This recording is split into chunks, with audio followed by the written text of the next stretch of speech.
Amen. Let's give God a mighty clap offering.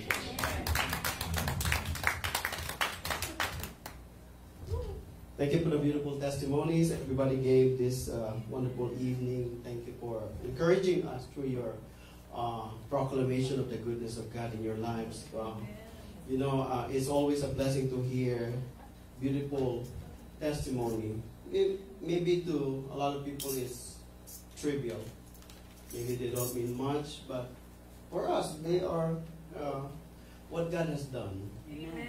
Every little thing that God has done, we must proclaim it. Amen. I'll shout it to the mountaintop. I'll let the world to know that the Lord of love has come to me, and I want to pass it on. I want to shout it out. Amen. And tell the world of His love. So praise the Lord. We are now in Genesis chapter 47, and Genesis 47 is a continuation of the settling in Goshen, a land known for fertility, and a land that is known for the shepherds. And one of the early concepts practiced by Egyptians is what we call the caste system, right? Segregation of people. Only later on that it was adopted by several other cultures. But it was the Egyptians who created what we call the separation of the very poor, the mediocre, and then the below the poverty line, the rich, the educated, and so on and so forth. There are 7 caste systems in Egypt at this point in time. And the lowest will be the shepherds. It will be interesting because in chapter 46, it was told by Joseph to his brethren, when the Pharaoh asks you, what are your occupation? Tell them you are shepherds. Right? To choose the lowest type of system or segregation in that country seems like appealing to the Pharaoh and to the Egyptians as a whole. Well, these people doesn't want to be in the middle class, don't want to be in the philosopher's class, don't want to be in the smart, intellectual, They want to be the lowest. Give it to them. So they were given the land of Goshen. In fact, in this form of humility, there is a purpose and a plan. Amen. And the concept in the heart of Joseph and the purpose of God that he placed in his mind and in his heart is to make sure that these Israelites, 12 tribes of them, will never be contaminated by the culture of the Egyptians. Amen. Why? In the last verse in chapter 4, it's because the Egyptians hated that kind of group. The people that work in the fields or the flocks, or the people that are taking care of herds and things like that. But they hated them. So that means they won't have anything to do with them. Why? Because that will keep their lineage pure. Isn't that a beautiful concept? Amen. Isn't God amazing how God works together for good?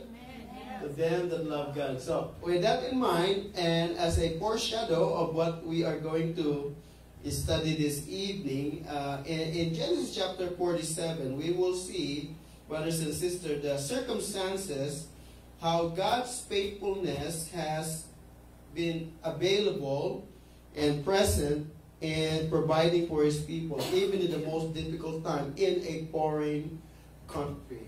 And one of the highlights also is how to seek God's will and trusting in His plan and His promises. Third, it also demonstrates here in chapter 47 the power of faith. Amen. Here, excuse me, faith was tested and their obedience. I don't know about you, but to move from one particular country to another is a culture shock. A lot of changes.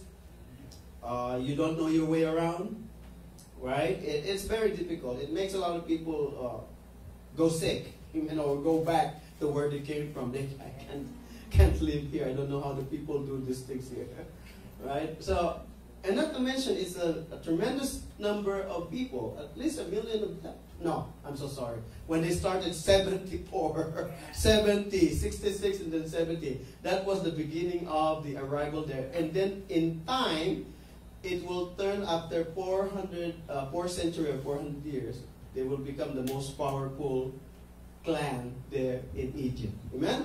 And that will be the arrival of Moses in the book of Exodus. So here, it demonstrates how the power of one's faith, amen, trusting God, obeying Him, will create, brothers and sisters, a miracle of multiplication and purification. People are consecrated, the whole Israelite, consecrated in the land of Goshen, in the land of the Egyptians. Never contaminated, never been intermarried with them. That's the reason why they chosen to be shepherds. That's very important. And settled in Goshen, where far from the rest of the Egyptian culture, where there are lights, cameras, action, and worship of any other a lot of God, because this is a polytheistic culture where they worship many gods. They also are animistic. They worship animals. Right? They worship all kind of things. So, for them to be clear, who said that if you are in the world, it's difficult not to be contaminated? They did it. Right? We are NOTW. We are not of this world. Amen. Amen. Your citizenship is in heaven. Let's give God a clap offering. Hallelujah.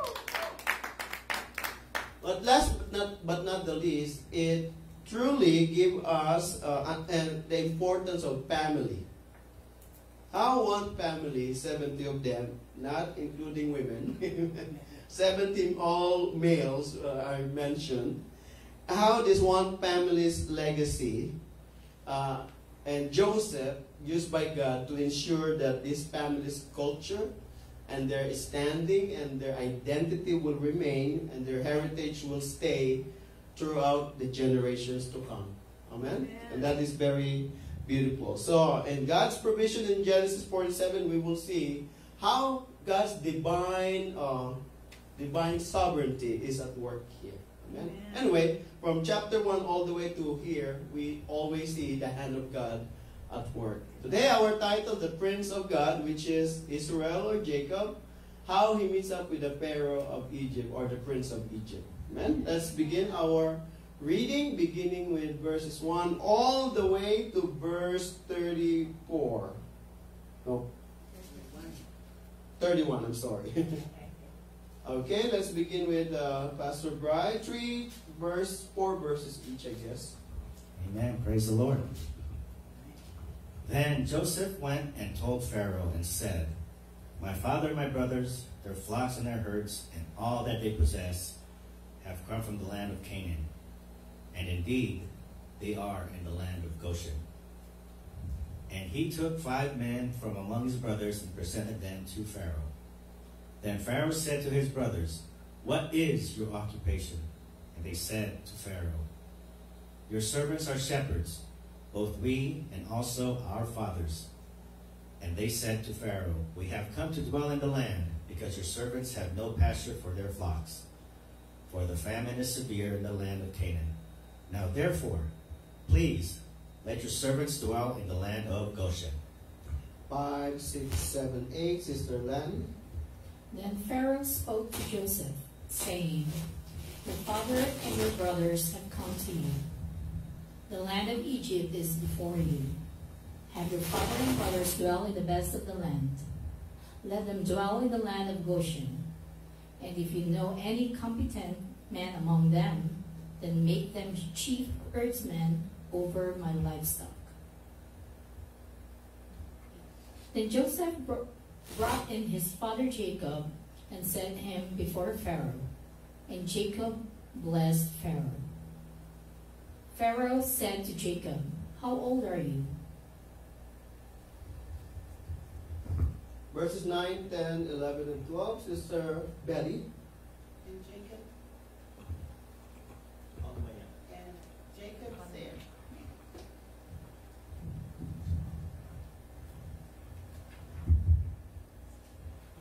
And Jacob said to Pharaoh, The day of the year of my pilgrims, or 130 years, few and evil have been the days of the years of my life, and they have not attained to the days of the years of the life of my father in the days of their pilgrimage. So Jacob blessed the Pharaoh and went out from before the Pharaoh. And Joseph situated his father and his brother and gave them a possession in the land of Egypt, in the best of the land, in the land of Ramesses. as Pharaoh and the commanded.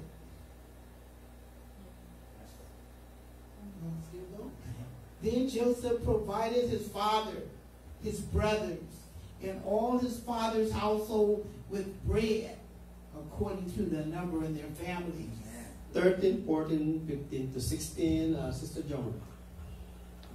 Now there was no bread in all the land, for the famine was very severe. So the land of Egypt and the land of Canaan languished because of the famine. And Joseph gathered up all the money that was found in the land of Egypt and in the land of Canaan for the grain which they bought. And Joseph brought the money into Pharaoh's house. So when the money failed in the land of Egypt and in the land of Canaan, all the Egyptians came to Joseph and said, "Give us bread, for why should we die in your presence?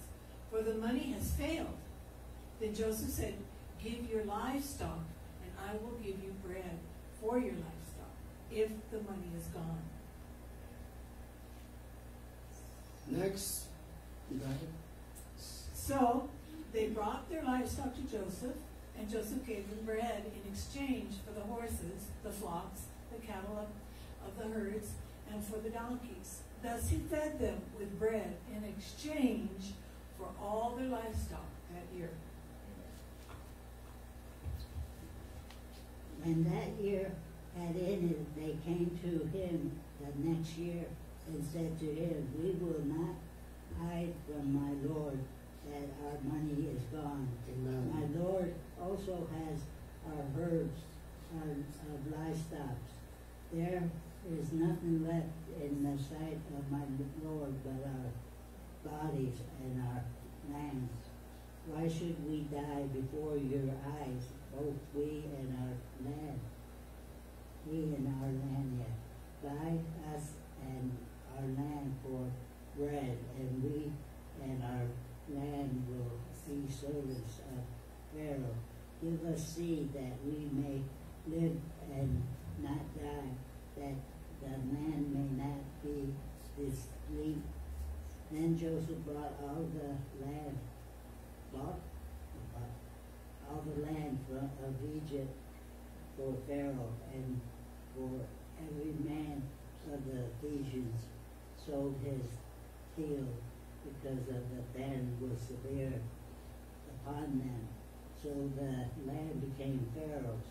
And as for the people, he moved them into the city for one end of the borders of Egypt to the other end. Only the land of the prince did not buy, for the prince had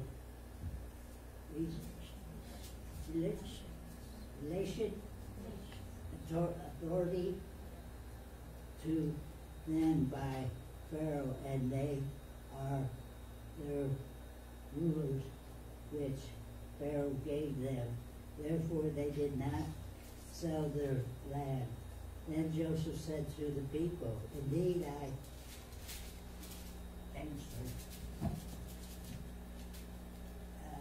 have brought you and your land this day. For Pharaoh, look, here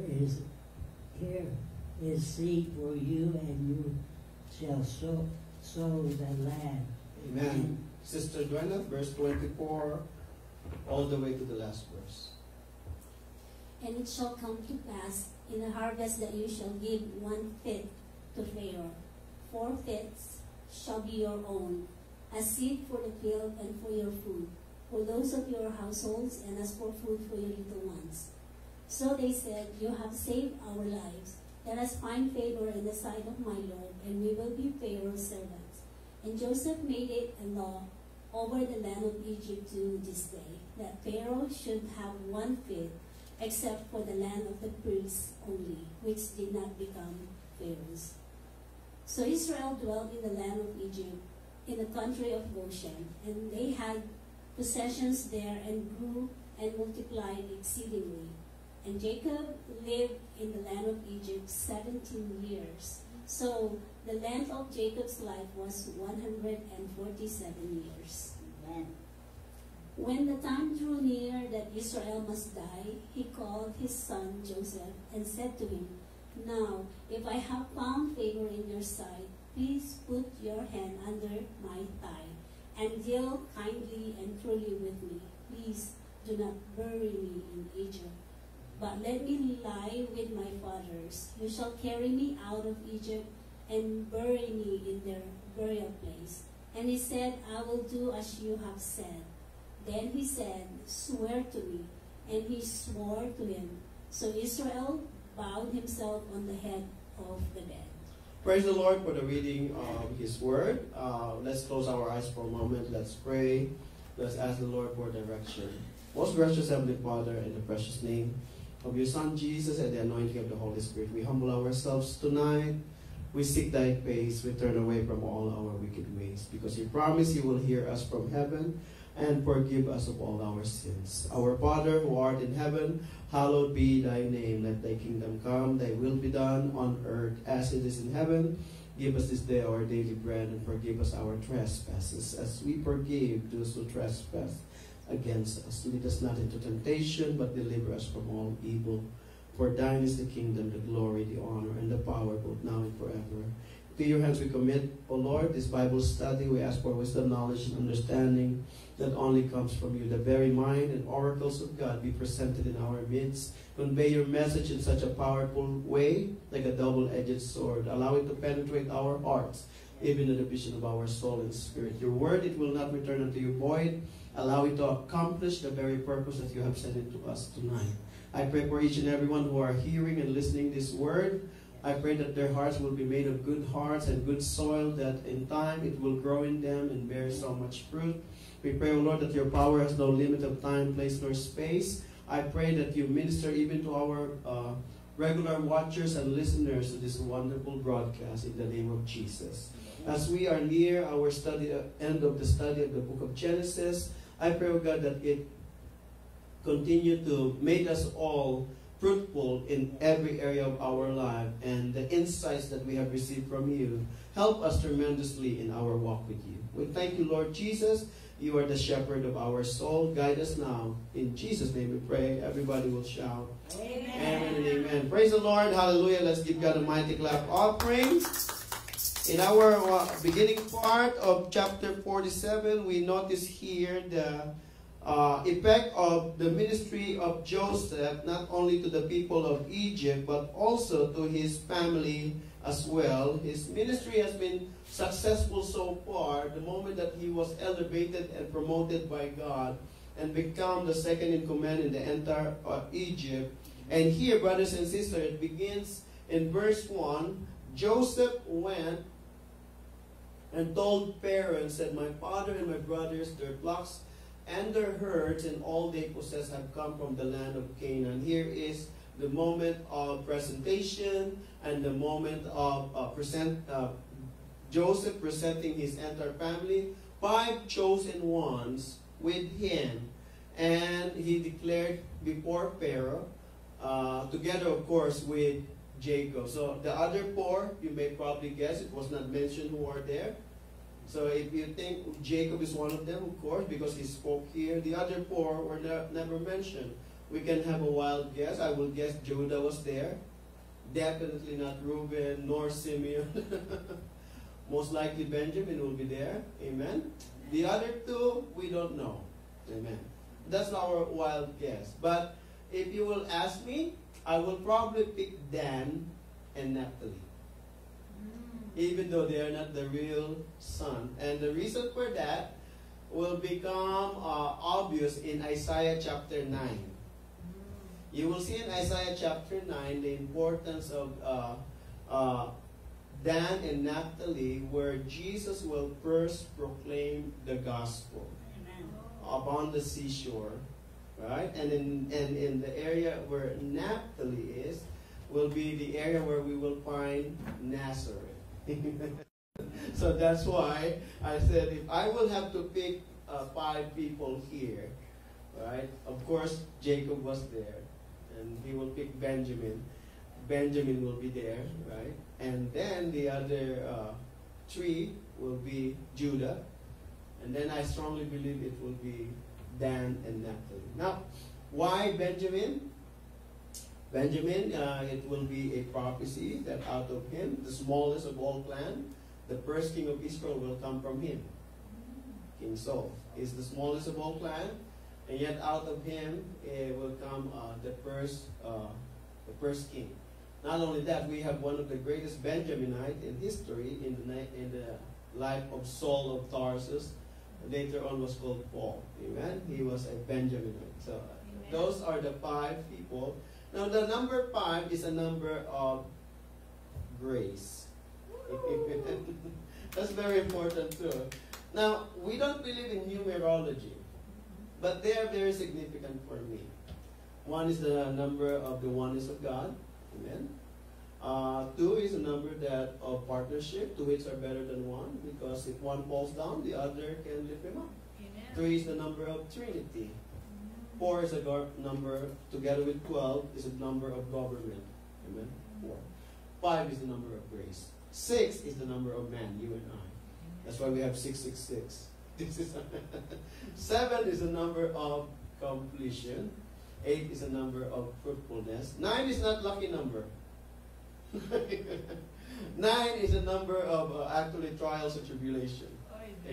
So, but they said, the world said it's lucky. We don't believe in numerology. It's just significant to understand what are the symbols that pertains to that. Amen? So here, when he declared that they are in the land of Goshen, he took 5 men from among his brothers and presented them to Pharaoh. Then Pharaoh said to his brothers, "What is your occupation?" Now they were already given a word beforehand in chapter 46. When you are presented before Pharaoh, make sure you tell him that you are shepherd. And that is the truth. The best answer is always the truth, correct? Amen. Go ahead. They could have said they were doctors and lawyers. They will That's eventually. job. Eventually they will become, amen. Yeah. From humble beginnings. Yes, humble. From humble beginnings, they will become bankers, doctors, intellectuals, scientists, and so on and so Judges. forth. Amen? But you have to start in Judges. humble beginning. Amen? So he took 5 men from among his brothers. Again, my take here on the 5 men, because 5 is the number of grace. You have Jacob or Israel. You have Judah, where the line of the Messiah will fall. You have Benjamin, right? Out of him will come the first king, and of course, the Saul of Tarsus. And the other 2, you can get a guess, but I will pick Dan and Naphtali. And my supporting verse will be found in Isaiah chapter 9. In fact, I should go there real quick just to show to all of you the beauty of this very important prophecy. Amen? In Isaiah chapter 9, it goes like this.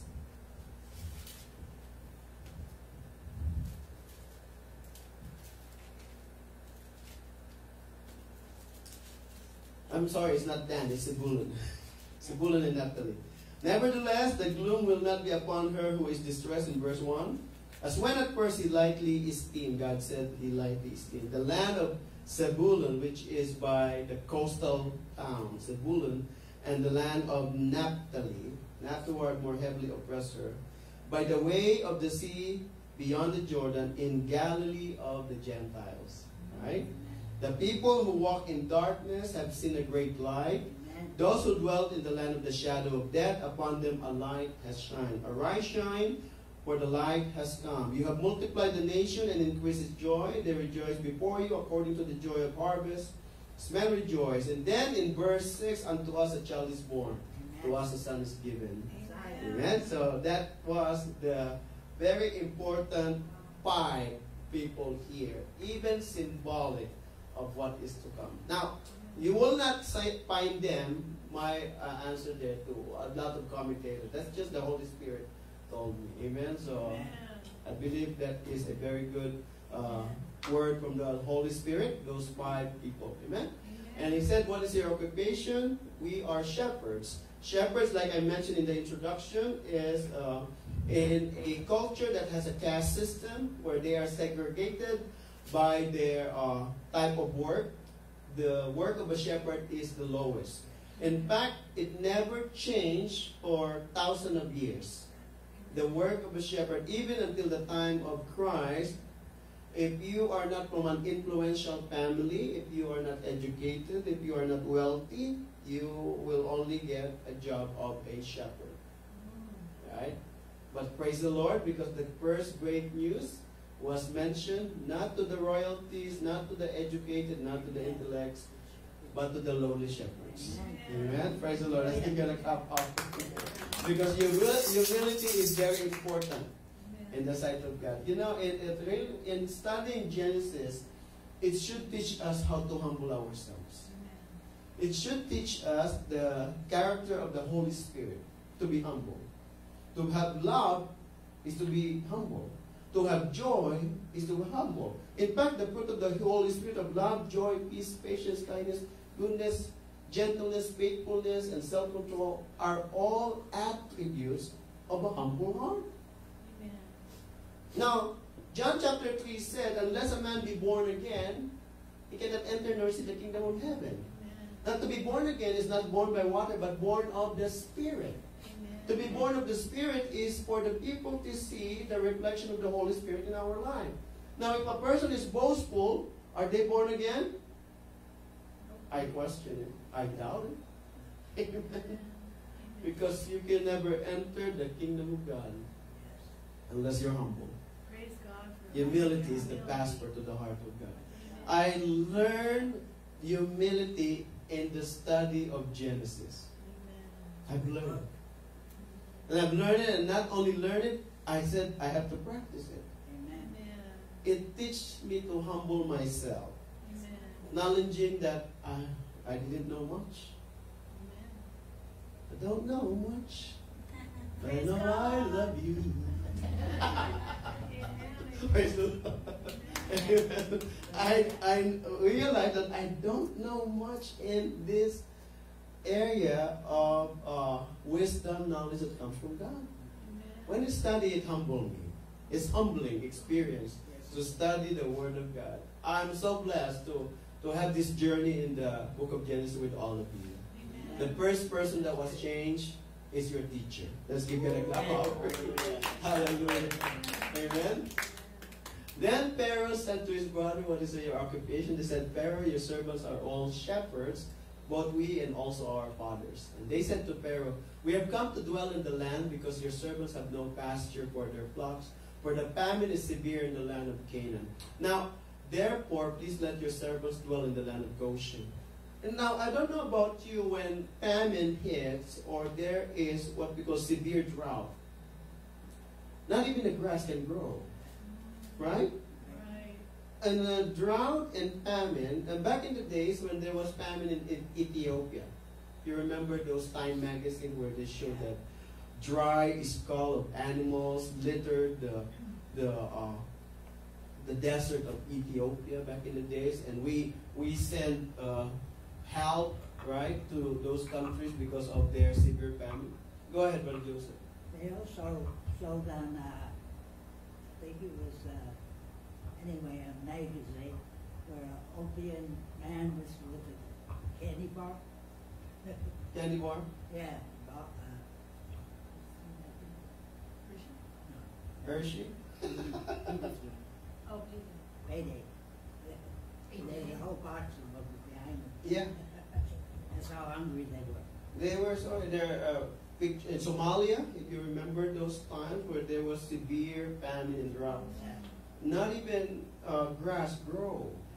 So that's why when he said here, because we were in Canaan and the famine is severe in that area, and there's no pasture for their flocks.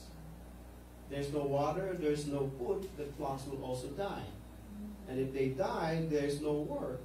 And of course, you cannot plant seed because the land is so dry, dead. No water. Right? Ouch, ouch, ouch. And you know, it's Middle East. What does it tell us, brothers and sisters?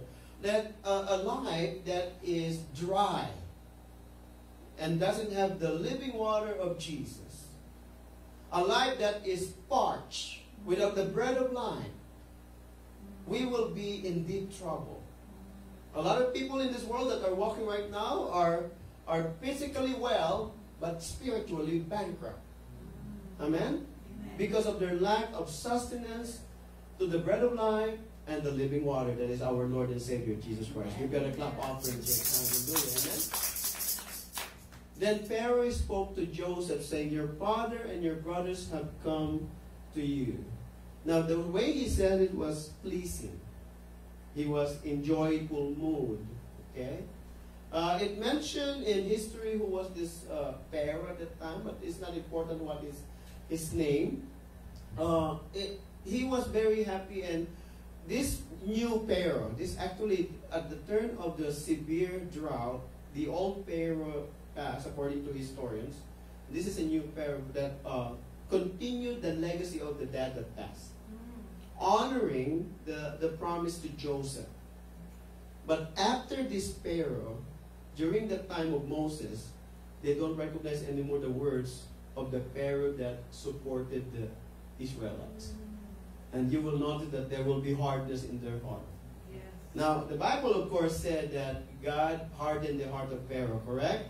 Yes. Now, take note of that. Before God hardened the heart of Pharaoh, it was already hard to begin with. Yes. A lot of people say, oh, God can do something like that? Oh, no.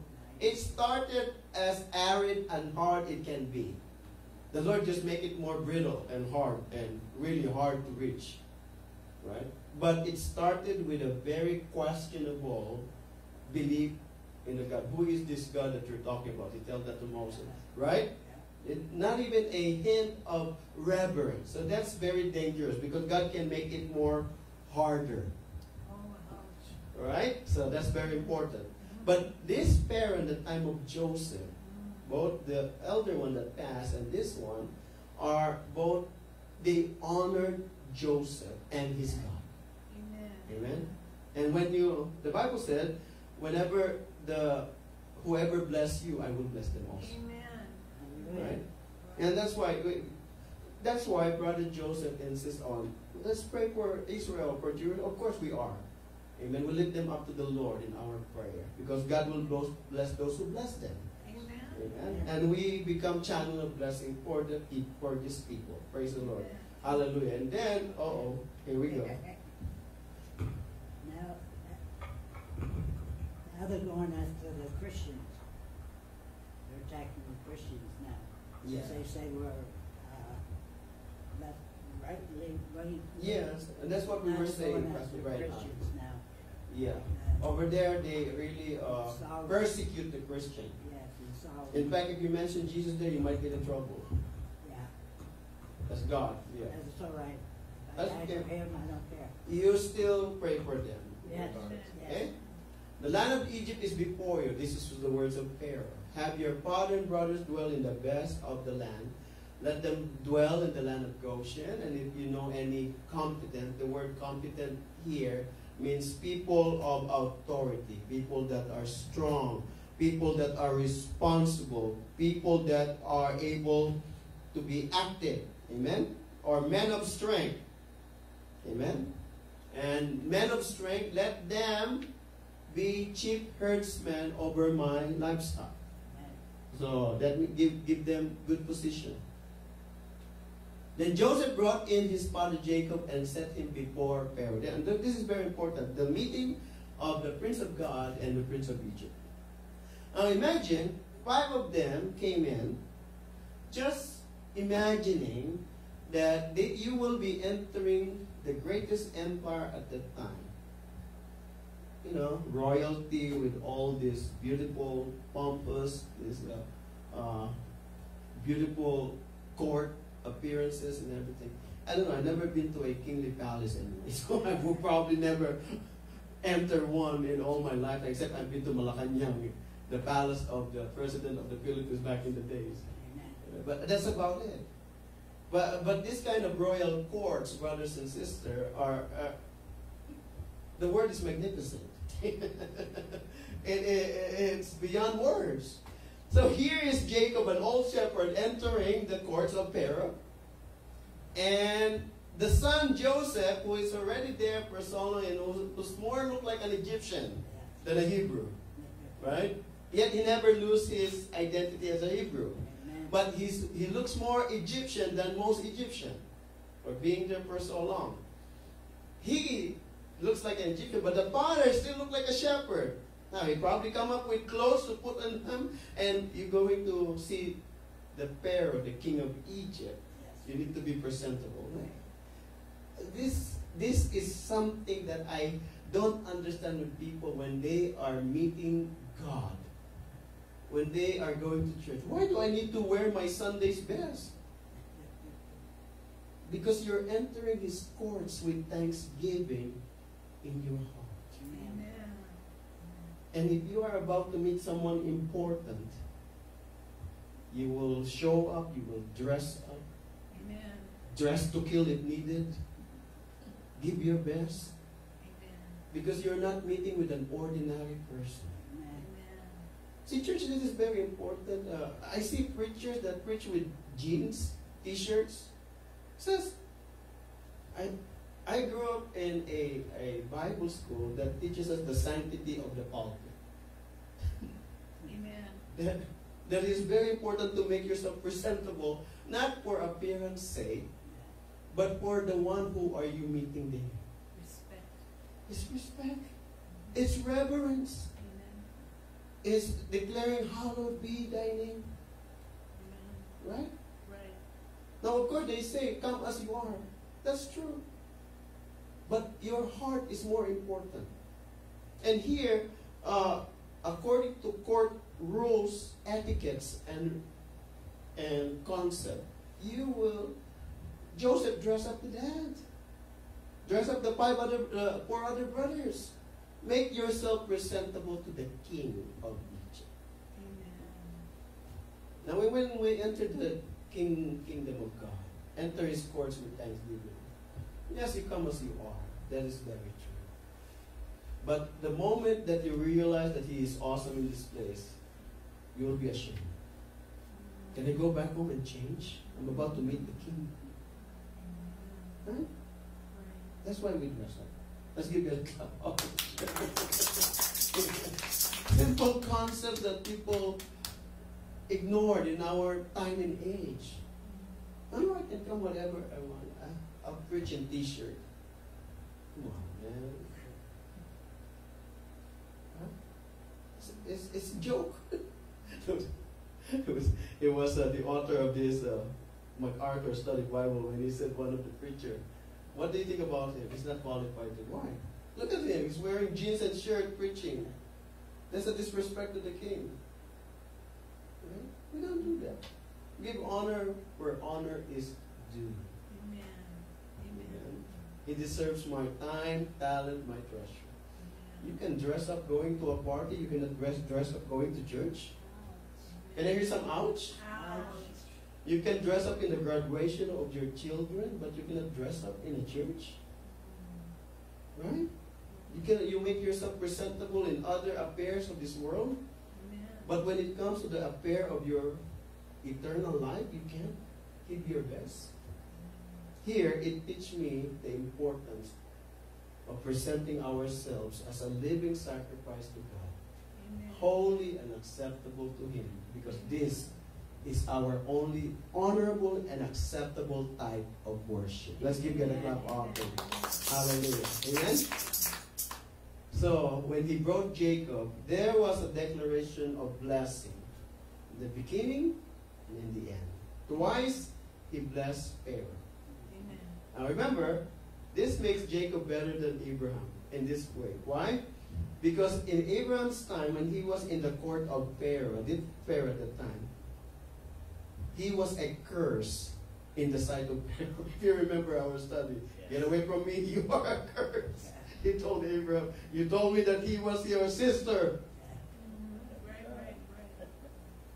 Right? You brought this curse upon us. So, Jacob changes everything. And remember, he prayed at the, Beersheba before going to, Lord, I make sure that this is your will for me to go there in Egypt.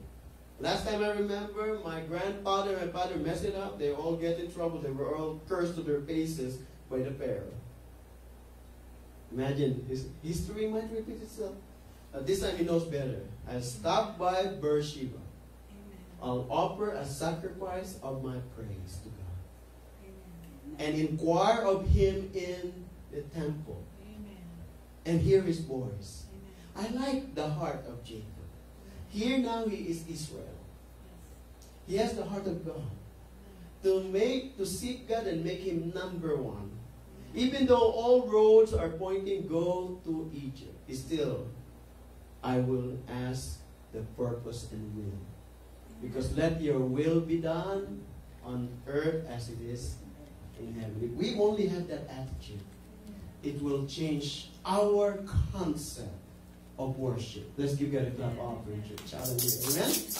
Jacob blessed Pharaoh. Church, we need to be a blessing. We need to bless the people, even those people that we don't want to even look at. You need to be a channel of blessing. Now, to be a channel of blessing, to bless people, even those that curse you and say all manners of evil against you, you still bless them because it is a heart of a humble person to bless another. Amen. It is pride that kept you from blessing another person, correct? Yes. Ouch. Because you have something against that person. This person didn't do anything good in my life. The Lord said, blessed are those. Bless those people who persecuted you and say all manners of evil against you. Bless them anyway. Amen. Amen. But Lord, that's hard to do. You know what this person did to me? I know. The Lord said, I know what he did. I'll take care of that. You take care of your heart. Amen. You take care of a humble act, of your character. Amen. The Lord said, I'm God. Amen. Is there anything too hard for me? But you are a mere mortal, a man. Amen. If you allow this bitterness, unforgiveness, and resentment anchored in your heart, Amen. you're not going to make it to my promised land. Right? Right. Because he said, no murderers will enter. But Lord, I'm not a murderer. If you're angry with your brother, that makes you a murderer. Let's give it a clap off. Are we learning something tonight, church? Amen? Praise God. It says here, Pharaoh said to Jacob, how old are you? Now, that is a very endearing question. Imagine you're meeting a king of England or the queen of England. They just want to shake your hand and say all the common courtesy, and that's about it.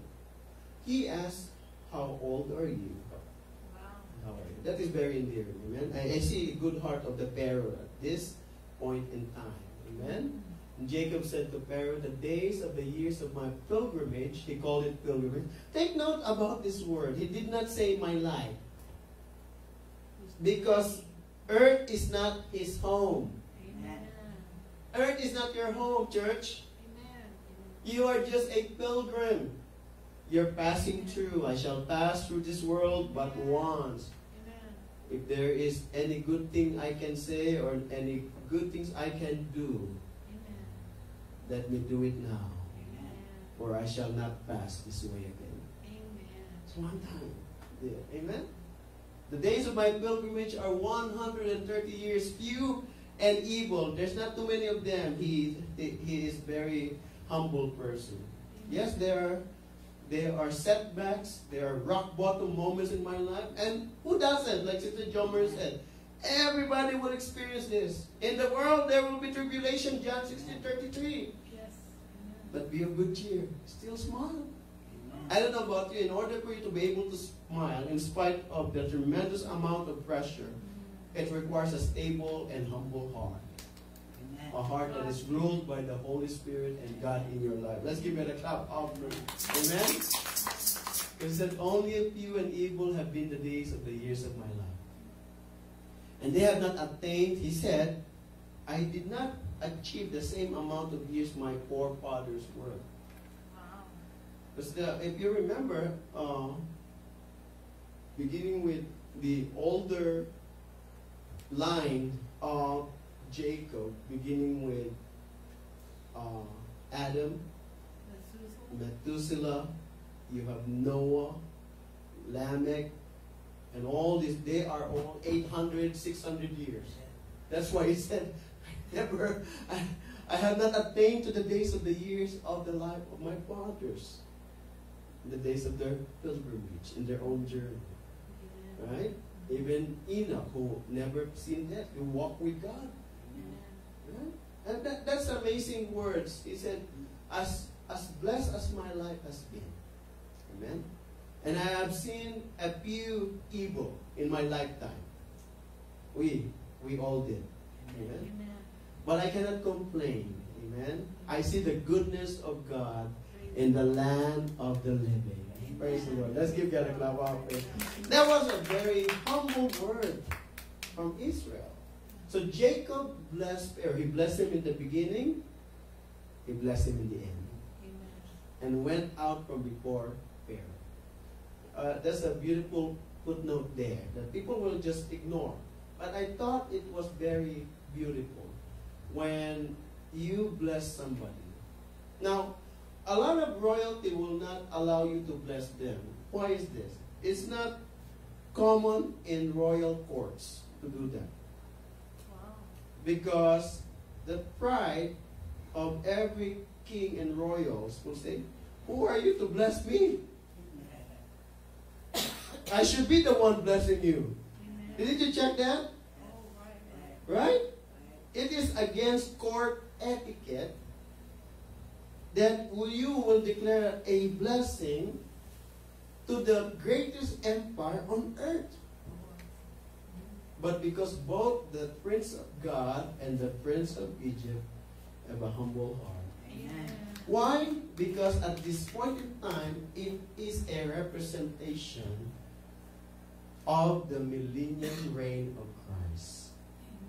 You will see here that during the reign of the Lord, and you will see further beginning after this, beginning with verse 13. We will see it there. What am I talking about? The millennium reign, or a symbol of the things to come. Amen? You will see here. And Joseph situated his father. They put them in a good position. Amen. And his brothers, and gave them a possession. Not only positioned them properly, give them possession in the land of Egypt, in the best of the land, in the land of Ramesses, as Pharaoh had commanded. This land, Goshen, is also named as the land of Ramesses.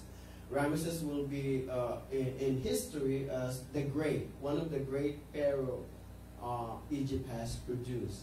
And I believe the king during the Pharaoh during Moses' time is also named Ramesses. But I believe it's already the third, the fourth, or the 14th, I don't know. But that's also because it is the greatness of that name. That land of Goshen, which is rich in pasture for livestock, is called the land of Ramesses. Okay? So that's what it is. Then Joseph provided the father, his brothers, and all his father's household with bread, according to the number in their families. This is also very important. Circle the word bread here as a type and shadow of what we call, from the house of bread will come the bread of life. Amen. Our Lord and Savior Jesus Christ. When you partake of this bread, you will never go hungry again. Amen. That's why the book of Psalms said, "Oh, taste that the Lord is good." Amen. Because He is the bread of life. Amen? It's all a type and shadow of our Lord and Savior Jesus Christ. 13, here it is. Joseph deals with the famine in the life of the Egyptian people. Now, this is what's going to happen on the millennium reign of Christ. The millennium reign of Christ will kick in after the 7-year tribulation period. A 7-year tribulation period in the future is what here as the 7 years of famine in the land of Genesis. So there is always a type and shadow.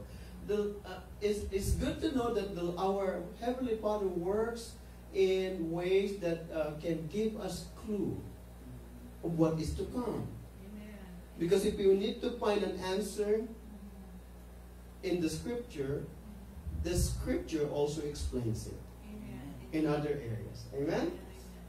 You don't need any other outside elements or outside wisdom or other people's knowledge. The Scripture explains itself. Amen. Amen? And then he said, there was no bread in the land. There was no bread in all the land. And remember, the importance of verse 12 to verse 13 should be seen in a spiritual parallel. In verse 12, he provided bread. In verse 13, there was no bread. In verse 12, he provided a Messiah. Jesus is the bread of life. Amen. And the Egyptians, they don't believe in the Messiah because there was no bread. But because the second in command, Joseph, is a godly man. Here it is. A moment that during the millennium, what will happen? The Lord Jesus will arrive as King of Kings and Lord of Lords, according to Revelation, correct? Right. Amen? And he will arrive on earth that will be ravaged by wars, fightings, famine, and all kind of 7 years, all kind of tribulation that was mentioned in all the book of Revelation that we studied. He will arrive in a place that is ravaged by and torn by wars, Amen. right? And hunger and real desolation, abomination. He will arrive in that type of setting. The same setting here. Famine was very severe, so that the land of Egypt and the land of Canaan languished because of the famine. They were in deep, deep difficulty, rock bottom of their life, dry spell. And Joseph gathered up all the money that was found in the land of Egypt and in the land of Canaan for the grain which they bought. And Joseph brought the money into Pharaoh's house. First, they buy with their money the grains. After a year, the money ran out. So when the money failed in the land of Egypt, here is when you will remember our study in the book of Revelation that a pound of flour, you can buy a bag of gold. Wow. Did you remember that in our study? For the wheat, wasn't it? Yeah, or flour or wheat or grain. You need a bag of gold to buy it. Yeah. In that time. In the 7-year tribulation. Wow. Praise the Lord, the church is not here. Amen. Otherwise, silver and gold have I none. I have nothing to eat then. I will just go to Pastor Brian's house. There's plenty of food there. Glory to God. Right? Isn't that amazing? It says here that money failed. That means money currencies will no longer matter. Amen? It is a picture of the 7-year tribulation. All the Egyptians came to Joseph and said, "Give us bread. For why should we die in your presence? For the money has failed." Then Joseph said, "Give your livestock." So money no longer worth anything. Give your livestock. And I will give you bread for your livestock if the money is gone. Okay, the livestock, so their possession. So they brought their livestock to Joseph, and Joseph gave them bread in exchange for the horses, the flocks, the cattle of the herds, and for the donkeys. Thus he fed them with bread in exchange for all their livestock that year. But after another year, no more livestock to barter. What do they have? When that year had ended, they came to him the next year and said to him, "We will not hide from my Lord. Our money is gone. My Lord also have our herds, our lives. There's nothing left in the sight of my Lord but our bodies and our lands. Only the people and their property." Go ahead.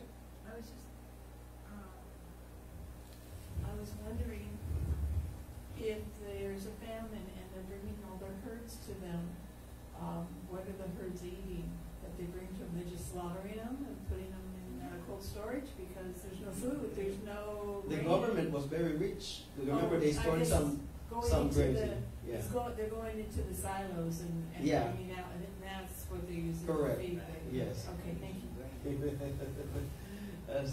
Plus, they have no use for those herds anyway, because they cannot do the work of the field because the field is super dry like a dead bone.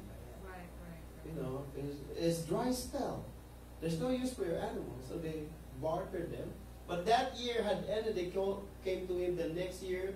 We will not hide from my Lord. Our money is gone. My Lord also have our herds. There is nothing left in the sight of our Lord but our body. So their people and their property is left. What happened? They said, why should we die before your eyes, both we and our land? Buy us. They have nothing to offer but their lives and our land for bread. What does it tell us when the millennium reign of Christ? When he said in Isaiah chapter 55, come and take on the water.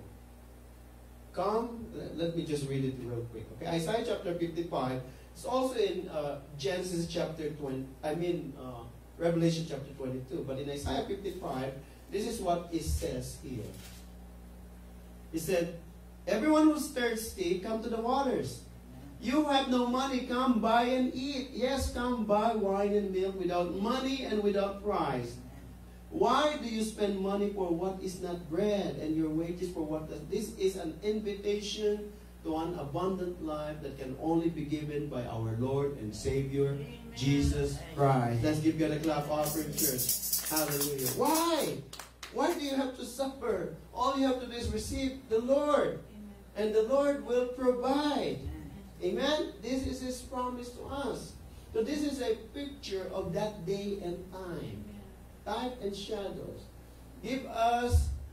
Buy us both our land and our bread. And we, our land, will be servants of Pharaoh.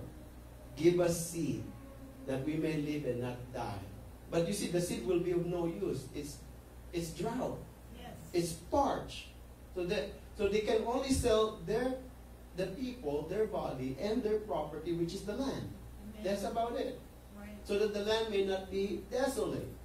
Joseph bought all the land of Egypt for Pharaoh. So that means the entire Egypt is no longer owned by any people, but by the Pharaoh, by the kingdom, by the government. For every man of the Egyptians sold his field because the famine was so severe upon them. So the land became Pharaoh's. Amen? This is the picture that in the last day, all of these things in the world will be gone. He is, but all the dominion, every knee shall bow, every tongue confess. Jesus Christ is Lord. Amen. Everyone. Amen. Amen? Amen. Because they have nothing else to buy with. Eventually, their eyes will be open. That's what the Bible said. Praise God. So the land became Pharaoh's, and as for the people, he moved them into the cities. This moving from one place to another. What do we call this in Government 101? And when you move one place to another, brothers and sisters, it's called redistribution. Amen? You have to redistribute the population so that not one area will only prosper, the rest will be desolate. This type of concept of redistribution is to make sure that the whole place will be populated evenly. Amen? Because most of these people at the time of severe drought or famine, they will all go to the city and left all the farmlands unattended. And they will be desolate. And of course, when it comes to national security of their borders, it's so easy for the enemy to enter through those desolated places. Because everybody is in the city. Are we following here? The concept of Joseph is very intelligent. Very intelligent man. Right there. It's very intelligent. Because see, this concept of redistribution was later on appreciated by the communists, the socialists. They did this. Distribution of wealth, distribution of land, distribution of people. Right? I'm not saying that communism is good. The concept was good at first. Seems like it's good, but it's not. It was evil, especially when God is not there. Right. Amen. Right. And that's what happened. God is not there in that ideology. Right. So here, when he bought the land, he made sure that the people be moved into the cities from one end to the borders of Egypt to the other end. They were properly and evenly distributed. A very good strategy.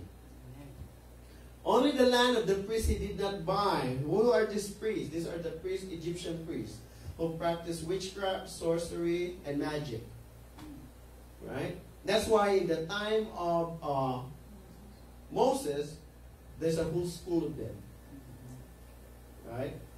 The Egyptian priests, because they have a special place that cannot be taxed. Right? Even right now, very good, praise the Lord, the churches have no taxes. Praise God. Amen. Amen. So, for the priests have rations allotted to them by Pharaoh, and they ate the rations which Pharaoh gave them. Therefore, they did not sell their lands. Amen. So, does the Israelites practice this portion for the priests? Anybody? No. Yes. Yeah, okay. I just said that you're very intelligent. Yes, and this was given to the tribe of Levi. The Levites were given what we call the priestly lands. Amen? Unfortunately, these Levites disappeared in the course of time. Amen? And the Pharisees said they were Levites. The Sadducees said they were, but it was not known. Because the only tribe that were left during the time of Jesus, our Lord, is only the tribe of Judah and the tribe of Benjamin. The 10 tribes were all dispersed in different parts of the world, carried up by the Assyrians in 70 BC.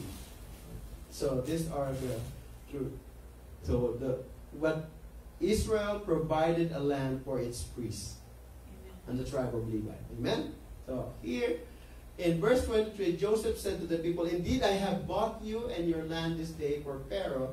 Look, here is seed for you, and you shall sow the land." Now, when they said, "Give a seed," it is questionable. But when Joseph declared, "Here are seed for you," it is by faith. Because it was declared by the one who is godly. And when it's declared by somebody who believes in God, there's different manifestation. There's miracle. There's signs. There's wonders. Because He's God in Him. Amen. That's very important. And you shall sow the land. That was a mandate. That was a declaration.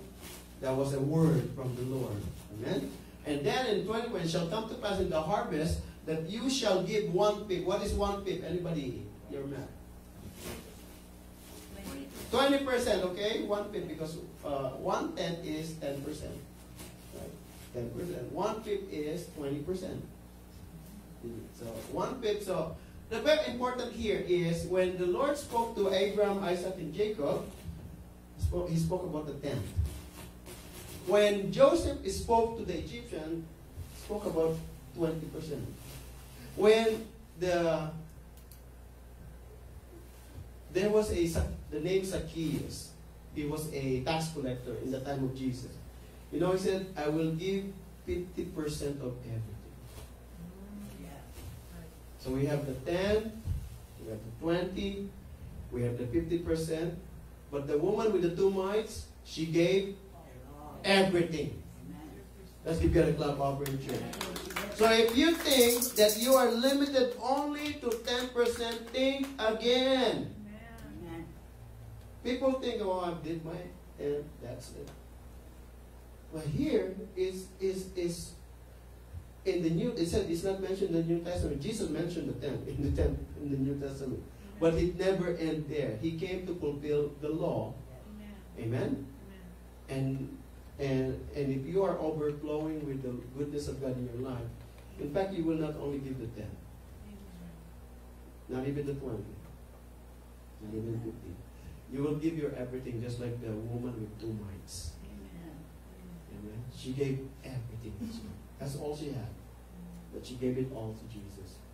And that's why the Lord said, love the Lord your God with all your heart, with all your mind, with all your with all your Strength. very good. Let's give God a clap offering. That's really good. Good job. Amen. For those of your household that you shall give 1/5 to Pharaoh. So, because Pharaoh owned their property and owned the people and provide them the seed to sow, every harvest, 20% must be given back. You keep your people, you keep the land, right? That is a good trade. The government provided everything. All you have to do is sow the seed and be a hard worker. That's it. But give back to him, right? For those of your household and all as food for your little ones. This is a beautiful concept. Concept of 10, the concept of 20, concept of 50, but the concept of everything is above all. Give everything. They said, right, money is not everything, or the amount is not everything. That is true to a certain extent. But that can only be determined by you in your heart. Amen. Because only you knew if you're giving your 10, if you're giving your 20, if you're giving your 50, or if you're giving everything. Lord, I offer everything to you. All that I have been through. Amen. Use it for your glory. Amen. Praise the Lord. Hallelujah. And here in verse 25, they said, you have saved our lives. When God's goodness is upon us, salvation is from the Lord. You have saved our lives. Let us find favor in the sight of my Lord, and we will be Pharaoh's servants. And Joseph made it a law. The 20% became a law in Egypt. Amen. Pharaoh owned everything, all the nothing. Give it back to him. This day that Pharaoh should have 1/5 except for the land of the priests only, which did not become Pharaoh's. And here we now move from the government of Joseph to Joseph's promise or vow to his father Jacob. And this is very important. Israel dwelt in the land of Egypt, in the country of Goshen, and they had possessions there and grew and multiplied exceedingly. I mentioned in the introduction that choice of Goshen was also strategic for their position and for their possession. Amen? Because they were not contaminated by the Egyptian. Even though they are in that world, they are not of that world. Amen. They maintain their identity. And because of the caste system at that time, they were sneered off by the Egyptians because they are shepherds. Very low class. Which is good for them, works for them, right? Right. Works for them because we will never be contaminated by this, their culture, the Egyptians, their abomination and so on. And so, because of that, they grew. And they multiplied. So, the growth, take note of this, our growth, our spiritual life, our multiplication will only take place if there's no contamination. Amen. Let's give it a clap. Okay.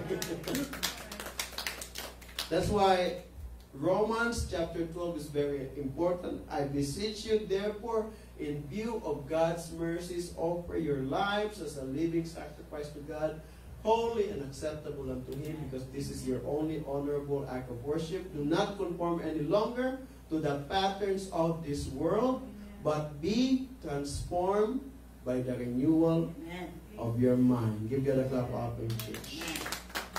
That is the character of the church. Amen. And then you will grow and you will multiply exceedingly. That's what happened to Israel. After 4th century, they already populated the entire Egypt. That there's so many that every part of Egypt there is an Israelite.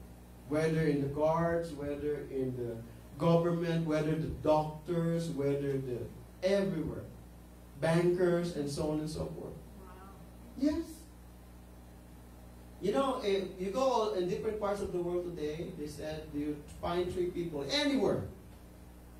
You find a Chinese, right? You will find also an Indian, from India. Oh. And you will find a Jew. Oh. wow. And this is true. Anywhere from the North Pole to the South Pole, from the farthest corners and remote areas of Africa to South America, you will find these street people in that place. Oh, wow. Didn't you know that? No. Yes, now you know. Praise God. Even in the Philippines, Yeah. right? The Chinese who buy all those cans, they started selling those cans and those bottles. Now they own all the big factories. Now we have the Indians who give pautang, you know, the Bombays. They sell the mosquito nets and all that. Now they own big gasoline places. And of course the Jew, now they are bankers. So, because there was no contamination. Jacob lived the land of Egypt 17 years. He was there for 17 years. So the length of Jacob's life was 147 years. At near the time that he was about to carry on, to die, when the time drew near that Israel must die, he called his son Joseph and said to him, "Now if I have found favor," this is very endearing to me, you know. Even a dad can use some kind of humility before his own son. He said, "If I find favor in your sight." That's beautiful. There's no word of authority, word of pride. You know, the way we deal with our children, we should learn something in the book of Genesis. Amen. How to deal also with a different, because believe it or not, our generation is different from our children's generation. A lot of times there is a misunderstanding because of the differences of the baby boomers, the millennials, and so on and so forth. You know, it's all different, Yes, it is. right? We have the roaring 60s, right? That's Brother Joseph's time. So. My time. There you go. So every era has a different way of doing things, and also they think differently. But here, it doesn't change the character of the heart. He still show humility towards his own son. I found favor in your sight. That's beautiful. Please put your hand under my thigh. Now remember, this happened several times in the patriarchs. Putting their hands in the father's thigh is a form of covenant. Amen? And respect and reverence. And it is a promise. It is a vow. Now in our time, you just spit in your hand and then we shake hands and that's it. And I'm not spitting in your hand. I'm not touching your spit. I don't know what all this culture come up with the promise. Some do the pinky promise. What on earth is that? Wow. Wow. Right? All different ways. But here it is the symbol, brothers and sisters, of putting their hand under the thigh as a covenant. And deal kindly and truly with me, Jacob said, "Please do not bury me in Egypt." Can't blame them. Why? The patriarchs were all buried in, Abraham and Isaac were buried in Machpelah, right? They were buried, and he wants to be buried there. Also, his wife Rachel was buried there. And he wants to be buried next to Rachel. Amazing, you know. Bury me, do not bury me in Egypt, but let me lie with my father, so you shall carry me out of Egypt. And this request been granted? Yes. You will see it in chapter 50. Amen? We're in chapter 47. Amen? Bury me in their burial place. And he said, "I will do as you have said." Then he said, "Swear to me." And he swore to him. So Israel bowed himself on the head of the bed. That is a word, a phrase that says he gave his last. Amen? Go ahead. Bishop, what is so important about being buried next to your fathers or your family? I mean, why is so significant? Because in his beginning part in verse 11, he said, when he was asked, "What is your age?" he answered, "In my pilgrimage." Right? And his last, for a pilgrim, your last stop is the place where God ordained you to be. And for us, the church, it is heaven. I go and prepare a place for you. Amen. In him, to Abraham, Isaac, and Jacob, and to the Israelite, it is the promised land.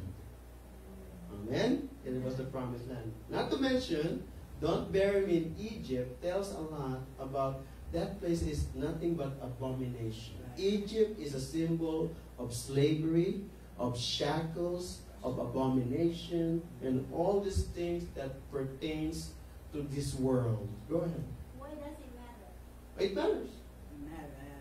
Because he wants to be next to his father Abraham and Isaac. Amen. It matters because the declaration and promise of God will be in the promised land. And if it is the promised land, I need to be there. Whether in living or in dying. Amen.